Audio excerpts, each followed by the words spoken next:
Hi everybody, welcome to Tim's Vinyl Confessions. I'm Tim Durling, Matt Hey Phillips. guys. We are here, as you may be able to figure out from the background, we're here to talk about Motley Crue. On this episode, we're going to talk about Motley Crue's CD collection. And between the two of us, it's pretty complete.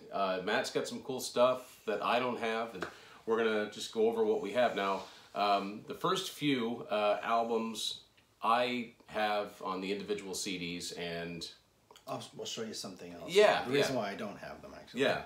So I was a little bit late. Obviously, I was aware of the Crue, had lots of friends that liked them, but I really didn't get into them too much until, well, I'll be honest with you, the first album I bought from Motley Crue was the one that Vince Neil does not sing on. Oh, That's okay. not until then. And but of course, I was familiar with the older stuff, so eventually I went back and got it, which in a way is kind of good because when I started buying the CDs, they were the kind of the expanded editions. There's been a few of them, but I'll show you what I've got here. One of my favorite Crue albums is actually their first one, Too Fast for Love. 1981. 1981, originally on their own label, Leather Records. This is the, as you can see, the Crucial Crue reissue, which they did in the late 90s when they gained their rights to their catalog back from Elektra Records. This is a version that Columbia House got in a few of these, which is how I ended up getting them quite easily. It's got the original 9 songs that appeared on here, and it's got 3 songs, studio songs that were not on the album before, and then 1 alternate version of the title song. One of the songs that appears on here is Toast of the Town, which was one of their early singles. How that wasn't a single and how that didn't end up on the album is beyond me. It is such a catchy song, and I just can't believe that Elektra chose to leave it off. But anyway, so that's what the CD itself looks like. The original Elektra CD would have looked way different. That's like the silhouette of Hollywood Boulevard or something on the... Oh, I never even thought about that. Maybe? I don't know. I really don't know. So here's the, okay, so this is the inside of the tray. That's from the, that's like a negative from the live wire video shoot. And there goes the case. All right, so let's look at the booklet here. It's a photo. That's on the back cover of the record. And, oh, okay, it's a negative of that. Yeah. So it's got all the lyrics, and it's also got reminiscences from Nikki, I think, talking about the album itself, and then talking about each of the songs that appeared on the reissue. So that's one of your favorites for sure. That's definitely one of my favorites. Now, I think I first heard tell of Motley Crue as a group when this album came out, because parents were talking about it. It was on the news. Shout at the Devil. Little wonder they got the negative attention. I mean, the original record, Matt's got the gatefold up here. It's just a great big red pentagram on a black background. That's it. Here's the CD cover, the band photos. This is also what the cassette looked like. Again, did that version ever come out on CD? I've never seen one like it. Maybe it did in Japan. But again, this is a Crucial Crue reissue from Columbia House. Back cover, I think that's from the Spikes. That's from the Looks That Kill video shoot. Again, this has some extra songs on it. Nothing as vital as Toast of the Town, I don't think. But good. I mean, they were just loving the flaming pentagrams at this point and inviting the controversy. And if you read anything about their history, they claim that there was some supernatural goings on, and they kind of put an end to that phase in their career. And also, this is the first album I ever bought where inside the credits it says, "Caution, this record may contain backward messages." This was the whole backmasking thing. It's got the lyrics reprinted as it was in the record. Certainly them at their most menacing image-wise. I mean, them at their most metal, you know what I mean? They never really claimed to be a heavy metal band, but they were certainly going for it at this point. And again, a little note about the album and the unreleased songs. One of the unreleased songs was called Hotter Than Hell. Nothing at all to do with the Kiss song, but they re-recorded it for the next album as Louder Than Hell. It's the same song. Speaking of that next album, it's generally considered to be one of their worst. 1985, Theater of Pain. Pretty sure this is when they came on my radar. So I knew that the band existed, but I'd never actually heard them until this point, until I heard Smoking in the Boys' Room on Rick Dees, because it was their first top 40 single. Brownsville station did it originally, but I didn't know that back then. I think this is one of my favorite logos. Another thing that was unique about Motley Crue is they changed their logo with each album. Mm-hmm. And I like the album cover concept. Every time I see these masks, I always think of this album cover. This, again, is the Crucial Crue issue from Columbia House, and actually was distributed by Beyond Records, which was distributed by DMG. All of these CDs look like this. There's the back of the tray. Of course, the band was, you know, definitely not in good shape at this point. It's sort of interesting that they've got kind of Vince by himself with the black background, because I don't know if that was intentional, but he was at this point the car accident had happened with Brazel from Hanoi Rocks, and you know, Vince, just that guy, I don't know, but he was trying to be sober, and the rest of the guys were not. Very glam at this point. This was them at their most glam. But it was a pretty huge record, too. Oh, it was a huge record. I mean, it had Smoking in the Boys' Room, then it had Home Sweet Home. I like the song City Boy Blues, the first one that opens it. It's kind of an Aerosmith-ish type of song, but in my opinion, there are just some bad songs in here, like Save Our Souls and Raise Your Hands to Rock. Just not good. Yeah, and not a great production either. There's this time around, Mick Mars talks about Theater Pain. It's interesting. It's almost like Nicky didn't want to. It's fun because there's, you know, if anyone that's heard Smoking in the Boys' Room, there's a harmonica solo in it. There's a version on here without the harmonica. So if you play the harmonica and you want to play along, there you go. So, next up, now another album that's not generally considered to be one of their best, but I happen to really like this album. I listen to it a lot. My buddy John, John's been on our episodes before, way into this album, so I'm very familiar with the fourth Motley Crue album, Girls, Girls, Girls, which came out in 1987. Now, by now, I was into Bon Jovi and Whitesnake, and I was on the hard rock radar, buying Circus and Hit Parader, so reading a lot about the band at this point. Crucial Crue issue again. There's the back cover, and of course it originally had 10 songs on it. This has there's a ballad called Rodeo. There's instrumental versions of the title song and of Wild Side. Yeah, it's interesting, and I think it's a better quality album than the previous one for sure. But who was producing their album? Tom Werman produced. The first album was produced by. That. I know Roy Thomas Baker had something to do with it. I don't think he produced it. But Tom Werman produced Shout at the Devil, Theater Pain, and Girls, Girls, Girls, and it was the last time that he worked with them. Okay. And a very classy back cover. Tommy urinating. And of course it was, you know, so one thing about this band, I don't think there was much fake about them. They were living the life, and it wasn't just, you know, singing about strip clubs and drugs and things like that. They were almost died by it. All the lyrics and credits, and Vince takes care of the liner notes on this album. But of course, you know, the big album for Motley Crue, they were a big band at this point, but in late '87, that's when Nicky Sixx overdosed, and he was clinically pronounced dead, brought back to life. They sobered up for the first time and switched producers to Canadian Bob Rock, and produced that album right back there. Dr. Feelgood, 1989, this came out. This is the single biggest selling Motley Crue album. I think it sold something like 5 million in the States, and our copies, we have different versions of them. Matt's got an original Elektra Records version, so I'll let him show his off first. A lot of similarities here. And there's the CD. Yep. So, 1989. We've already talked about. Yeah, this made one of our top albums that turned 30 in 2019, and for good reason. It was a #1 album, and the most singles they had off of one album came up here. The title song, Kickstart My Heart, Without You, Don't Go Away Mad, Just Go Away. Those were all top 40 singles. Same Old Situation was a single, but didn't hit the top 40.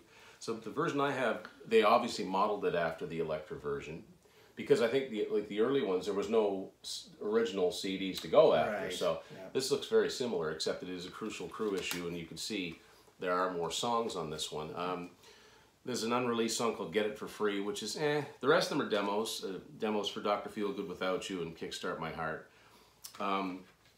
Great sounding album, like just huge sounding album on the drums. And the story goes is that album and the Cult Sonic Temple are what led Metallica to work with Bob Rock for the Black Album, which of course was their biggest selling album. Yeah. I've got a 20th anniversary expanded edition here. This is on Motley Records. Kind of think it's funny on the back. They're advertising for Crue Fest 2, an actual tour date. Yes, yes. Theory of a Dead Man, Drowning Pool, Godsmack. Yeah. So here's the lyrics, the way that it was the way they were originally printed in the album. 20th anniversary edition header. So yeah, so Matt's got the 20th. Mine was the 10th anniversary. They love doing these commemorative ones. It's interesting that they went with the whole straitjacket concept because Van Halen had already used that for 5150. It's interesting here, they're showing, a lot of the albums will show like singles that came out from the album. There's a couple of the cassette singles. Oh. Don't Go Away Mad, Just Go Away, and Same Old Situation. That's what the cassettes. Man, I miss those days. The 45s would have looked like that too. And Bob Rock actually talks about Dr. Feelgood. He had such a huge impact on that. Coming up next is one that I'm really glad I was able to pick up. It's not the easiest thing because with all of the reissues that have been done, this one got lost in the shuffle. So this is out of print now, as far as I know? Yeah. Decade of Decadence. This was this came out in 1991, and this is the first one I've got that's actually an Elektra Records version, that's all you're going to get because they didn't reissue it. This was an event when it came up because it was almost an album unto itself. There were 5 songs on here that had never been on an album before. It was a greatest hits with 2 songs from each of the 5 albums, and then 5 songs. There were 3 brand new songs. And then there were 2 that were recorded for other projects. We're going to get into that. And a really cool booklet that came with it. I like with the CD there. I like it when they kind of fold out like a poster. Like yeah, there's all kinds of press clippings here. Songs about, credits for each of the songs, where they originally came from. Quotes from the band. I mean, here they were. With Dr. Feelgood, they were at their peak. I mean, they made the cover of Rolling Stone right there. And I like how they've got the band logo and the title done up like a ransom note. And this album contains my personal favorite Motley Crue song, Primal Scream. That was a single off of this album, as was a remix of Home Sweet Home, which, oddly enough, as much as people like to remember that song from '85, it wasn't a top 40 single until the '91 version. Yeah, and back in '89 or back in '85, it only got to number 89, even though the video was so popular on MTV, and people just knew that song, but it was not a hit until they reissued it. I also really like their cover of Anarchy in the UK quite a bit. Yeah. Of all the different bands that have covered that. Yeah, Megadeth did it. They switched the lyrics up a little bit to personalize it a little bit. Now, this would look really cool on vinyl. I understand there's been vinyl floating around here of this album in the area, and we missed it, but maybe someday. Oh, one of the things I like here, it shows the Billboard top pop albums when Dr. Feelgood topped the charts. The Girls, Girls, Girls hit number 2. I believe it was Whitney Houston that kept it out of the top spot. Now, so it was practically a new album. It had enough of the old and new. And I think for a lot of people our age, that was the first Motley Crue CD they got. I mean, mostly it was a cassette band, pretty much up until this point. Unfortunately, I thought they were on such a creative high with Primal Scream. Such a great, again, Bob Rock, still. Sounded very promising. But of course, we all know early '92, depending on who you ask, it was either kicked out or fired. But Vince Neil and the rest of the band parted ways. I won't mention his name to embarrass him, but a good friend of ours was such a huge Crue fan that the day that he found out about Vince, he actually stayed home from school. He was so bummed out. I know who that would be. Yeah, biggest Crue fan we know. So anyway, so what happened is they got a new singer, a guy from a band called The Scream named John Corabi. And finally, it was a lot of press about it. Vince had put out a solo album, Exposed, in '93. He had Steve Stevens from Billy Idol's band on guitar. Exposed is a decent enough album. So then the ball was in the band's court. And in '94, in the midst of grunge, I remember this well. We were in our second year of college. Oh, hold this up. Check this out. Two different versions. Yeah. Just a self-titled album. And mine is a Canadian retail edition on Elektra. Yours looks to be, that's a Canadian Columbia House issue. And so they were issued around the world with different variants of the covers. And I could see for the first time, even on the side. Mine's yellow and his is red. Now, a lot of the purists will blanch, but I love this album. This is a fine, fine album. The first single off of it was a song called Hooligan's Holiday, which just rocks. Again, Bob Rock produced this album. It's got that same monster drum sound. I think it's some of Tommy Lee's best drumming. Like, he brought the best out in him. But when this came out, it also came with an order form that said, "Attention diehard Crue heads, we got some more music for you."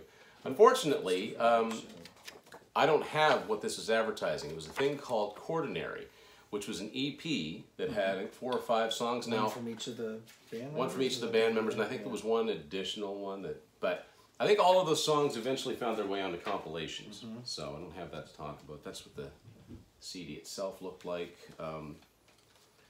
And, you know, if you're not a Motley Crue fan, but you like hard rock, I'd say give this a listen.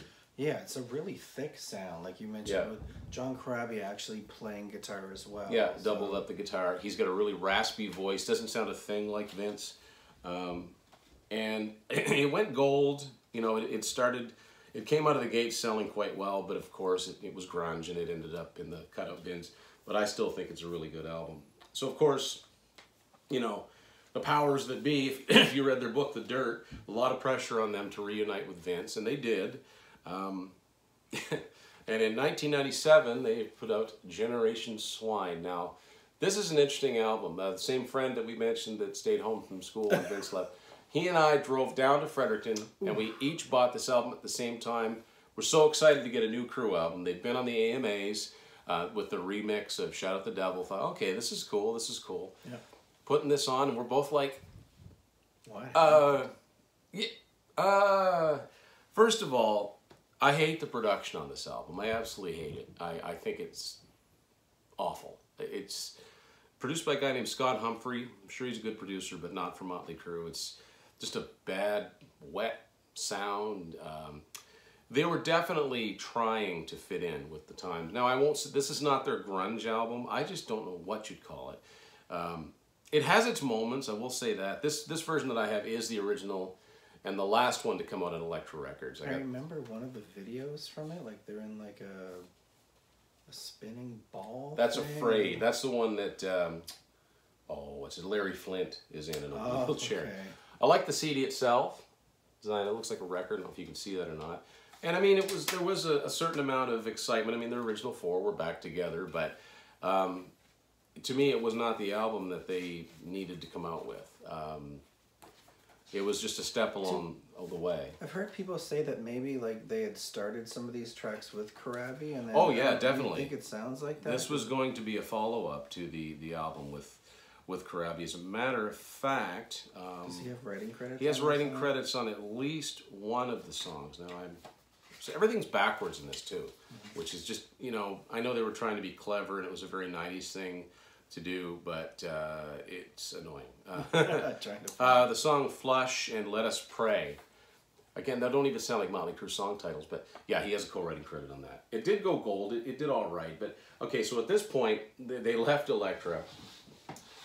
And one of the funniest things I ever read, I think it was in Guitar World, there was an interview with Nicky Sixx, and he's the first recording artist I ever saw say, I need to get off my record label because they suck. And he goes into more, you know, he's got colorful language to Sylvia Rhone from Elektra Records. He called her a choice word. And yeah, so they somehow made a deal and got their masters back and were able to put everything out. Yeah. So of course this is where the Crucial Crue comes into play. First thing that came out was in 1998. Was the first time there was something called Motley Crue Greatest Hits. There have been a few variants of this. This is the original, and I think our versions are the exact same. Canada, it was Beyond Records, which was distributed by BMG. This had 2 new songs at the beginning of it, both of which I thought were quite good. Bitter Pill and Enslaved, both better sounding than anything off Generation Swine. And unlike Decade of Decadence, this had Same Old Situation, Don't Go Away Mad, Just Go Away Without You. I mean, this was a greatest hits album, and still probably the best single disc introduction to Motley Crue. And I like on the back cover, if you look in this medicine cabinet, all of their song titles are mixed in here somewhere. They're folded. I like this illustration. I'm not really a huge fan of the whatever the brown beige thing they've got going on, but it was reissued. Like I have this on vinyl. It's the same cover, but it's red. It's not the brown. There's a pretty long write-up on the band. There's an advertisement for some merch, and it's advertising the. And what I like about this is that sometimes when a band does reissues, if there's an album that one of the original guys doesn't appear on, they kind of forget it exists. Like Triumph did that with Edge of Excess, the one that Rick Emmett's not on and Phil X is on. That never got reissued, but they actually included the '94 album. So things seem to be, regaining. They seem to be sounding more like themselves. Then they put out a series of releases that I actually quite like. This came out in 1999. Supersonic and Demonic Relics. Again, part of the Crucial Crue series. This throws together all of the extra songs that didn't get on some of the albums. This takes care of the songs that were on Decade of Decadence that weren't. So it's got Teaser, Primal Scream. There's some really good unreleased songs. There's a song I just love called Sinners and Saints from the Shout at the Devil era. Got Rock and Roll Junkie on here. I hardly ever see that one around. No, and it's a shame. It's really good. There's a funny song on here. They're just jamming in the studio called Mood Ring, which is just them messing around. It's got Planet Boom, Bittersweet, Father. Those are the songs from Quaternary. That's what the CD itself looks like. And yeah, you don't see this one that much. That's what the tray looks like. And I think there's a pretty good write-up inside here. There's the back of the CD booklet. Well, it's a pretty good track about each of the songs on it. This is worth seeking out. Yeah, I gotta find that one. Now, the stuff that might have ended up on the box set, but for a single disc compilation, it's pretty good. They also released, this made me think of Dennis Leary because finally they put out a double live album. This came out in 1999 as well. Motley Crue Live, Entertainment or Death. Entertainment or Death was apparently the original title for Theater of Pain. This is a 2-disc live album, and I think it wasn't done at the time. It was older material. This also came out on Beyond and their own Motley records. Oh, it's die cut, which would kind of look cool in vinyl. Oh, cool. So, let me see. Let's see now. Any kind of standout tracks for as far as... No, there's stuff from '85. There's some Westwood One stuff from March '84, probably when they were opening for Ozzy on that infamous tour. Public Enemy #1. This is from November '82. Wow. So, and it's as recent as March of '99 version of Dr. Feelgood. So, yeah, it kind of spans their career at this point, the way that it was. So yeah, live Motley Crue. They also did a decent live DVD in 2001 when Tommy was not in the band with Sam Maloney from Hole. I can't remember the name of it. I've almost picked that up. But it was a good show. Yeah. It was a good show. It just wasn't the original 4. Speaking of Tommy Lee leaving, and in the year 2000, now in my mind, this is the album that should have been the first one back with Vince. But of course, in typical Motley Crue fashion, Tommy leaves. So they get Randy Castillo, from Ozzy, formerly no longer with us, unfortunately, from Ozzy's band, and they put out a fine album called New Tattoo. Now this is we both have the same version, I think. This came out on their own Motley label. By now, the Beyond Records was distributed by EMI in Canada, and this is just a classic sounding Motley Crue album. Yeah, it lacks the, Tommy Lee's got a pretty distinctive drum sound, but it's still a good album. I mean, there's just, if you were a Motley Crue fan and you're one of those purists that say, oh, no, it's not the original 4, this isn't the shock that the '94 album was, because you've got Vince on vocals. And Nicky came through with what I think is a pretty good amount of songs, or a pretty good collection of songs. Yeah, the one thing that really stands out for me about this time, I don't know if you'd see that illustration, but do you remember when Metallica, someone did the cartoon kind of flash Napster video? Bad, Yeah. So the same people that did that. That's did Camp the, Chaos. Camp Chaos, right? Yeah. Did the Hell on High Heels video? Which is the first single. Yeah. There's a censored version and an uncensored Well, that was Nikki Sixx's way to thumbing it at Metallica. They kind of had, over the years, they kind of had this, not a rivalry, but just a little snippy sniff thing. So. Yeah. So anyway, that album didn't do very well. I mean, it was 2000. You know, older bands like the Crue just weren't getting their due as far as new music was concerned. They were still doing pretty good on the road, and now we're getting into something that only Matt has. So I haven't shown you any of their CDs before Dr. Feelgood because right when these came out, I picked up. As far as I know, these are the only box sets that Motley Crue have done. I think so. Starting with in 2003, we're talking about the delightfully titled "Music to Crash Your Car By or To," but "Music to Crash Your Car to." So which, if you know the history of Motley Crue, it's kind of in bad taste. Yeah, but this is. I'll get you to hold this for a second. This is Volume 1. So here's something that breaks my heart a little bit. They never did do a third one? Yeah. You can see this was meant to form one big logo. Yeah. So the first volume collects their first 4 albums. Right. So Too Fast for Love through, I'll let you, that opens up like a... Yeah, each one's got a little bit of different stuff inside of it, so it kind of pops open. Do you think maybe they put too much stuff on each one, and that's why there was no commercial point in doing a third one? Yeah, for sure. I don't hold that. Yeah. Both unfolded out. Okay, so now... I think it's a pretty cool set. Anyway, it's not one of those things like the Led Zeppelin box sets where they take all of our songs and mix them all up entirely. It's got each album in order.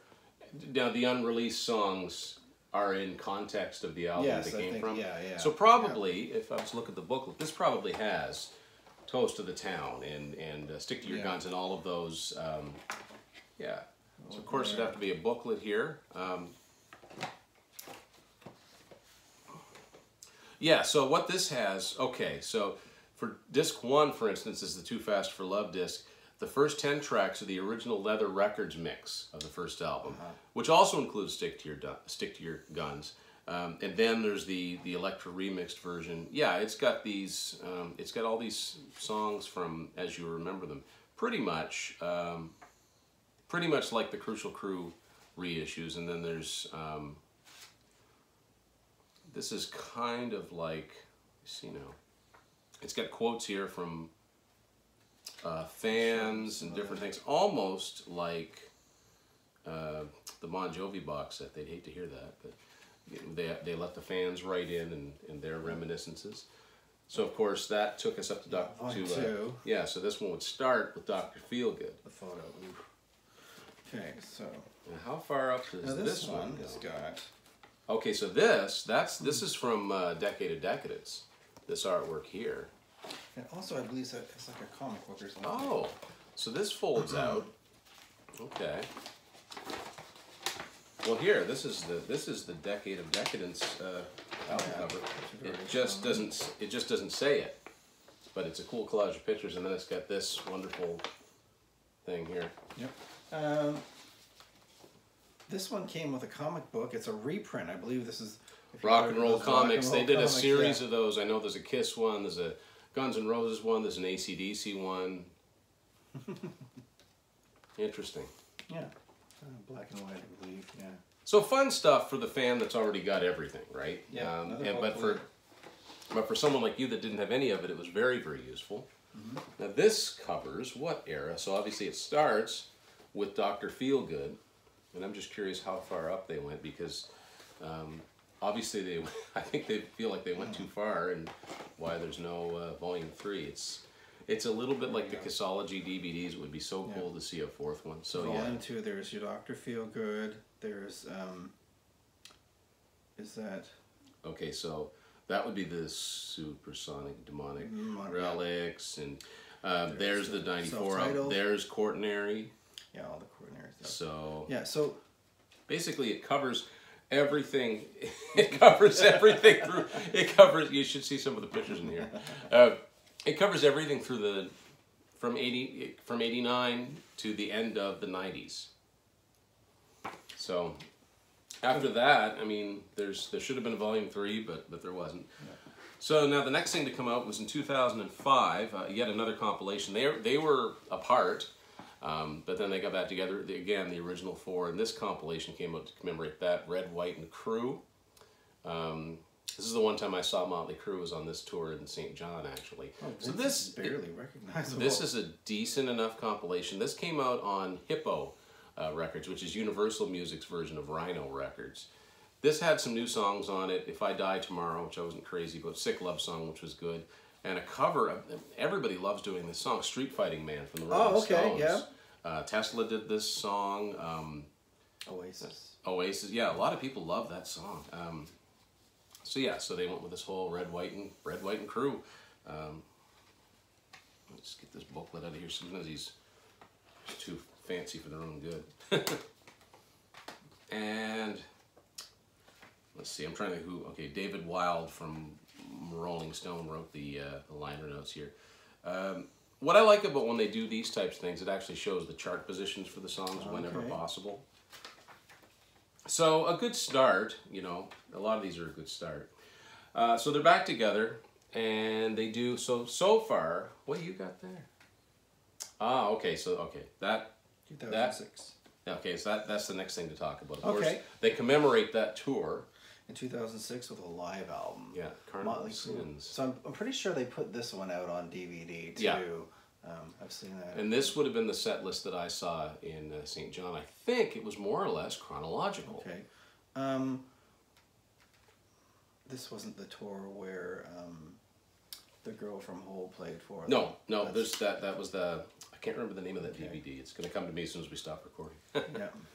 So yeah, that was the band as it was. It was an entertaining show. Vince was never the greatest live singer, but the excitement of being there was really cool. It wasn't.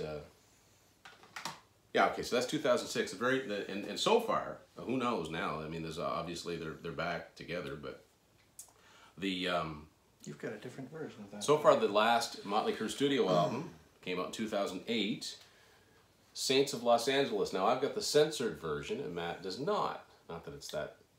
I didn't even know there was a censored version of that. So this came out on, again, Motley Records. By now it was distributed by, who distributed this? 11-7 Music, but I guess it wasn't a major. I know one of your followers, this is actually his favorite Motley Crue album. Yeah, I like the title song, and it's one of those ones that just never really took hold. What does your CD look like? Did they censor the... Nope, CD looks the same. Nope.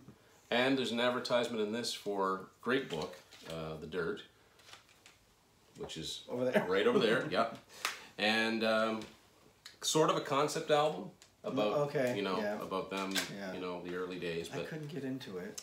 2008 was a great year for classic bands coming out with new music. This was just one of them. Kind of a cool shot of the band and the back cover. And let's see, so the very last thing to talk about, I did a review episode of this last year. The resurgence in interest in Motley Crue really started with the Netflix movie based on the book The Dirt, and this is the soundtrack CD.